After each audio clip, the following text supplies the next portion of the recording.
Alam kong mahilig ka sa ganitong ulam na medyo maasim at malapot yung pagkaluto. At saka mo lagyan ng maraming sabaw yung kanin mo. Tara, kain tayo mga lods. Ang sarap kaya ng sinigang.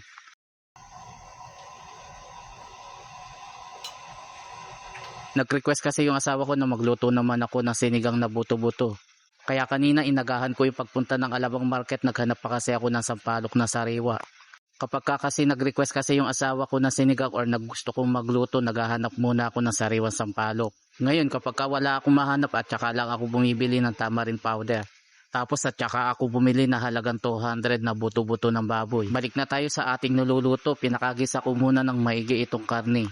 Hinintay ko lang na mag-iba yung texture or magkulay brown bago ko nilagay itong kamatis. Naglagay na rin ako ng patis at na magkaroon agad ng lasa yung karne. At isinama ko na rin yung gabi, isasabay na natin yan sa pagluto. Masarap kasi kapag merong ganyan tapos durugin mo pa para mas lalong sumarap yung sabaw.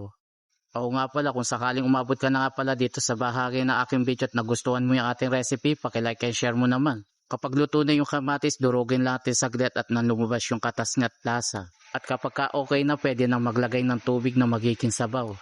Pero sakto muna yung inilagay ko, yung sakto lumubog lang yung karne. Madadagdagan pa yan kapag nilagay na yung piniga nating sampalok. Inilagay ko na rin yung 2 pirasong siling panigang at saka ko ito hinalo. Lagyan natin ng takip at pakukuluan ng 45 minutes or hanggang sa lumambot na yung karne. Kapag tinusok natin ng tinidor at kusang nahulog, ibig sabihin okay na yan.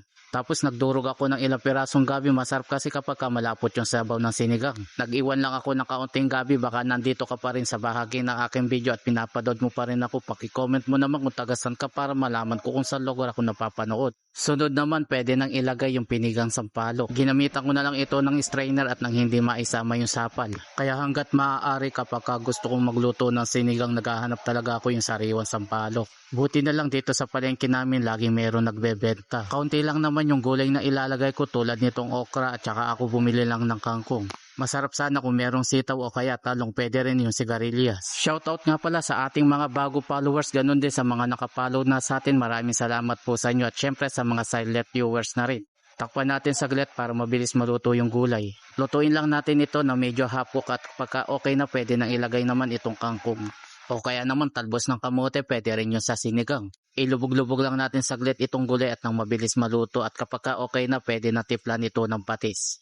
Malinamnam kasi yung sabaw kapag kaya nang ginamit, pwede rin naman yung asin kung wala naman kayong patis. At syempre kailangan natin tikman kung sakto na ba yung lasa niya. Okay na yung timpla niya mga lods. After nga ng ilang minuto, heto na, tutunay yung request ng aking asawa. Ayun o, meron ka pang bagong sinaing tapos lagyan mo ng maraming sabaw yung kanin. Paano mga lods, mga tamo pa mo, alang halong biro, manya-manya pangaluto o kas nyama na.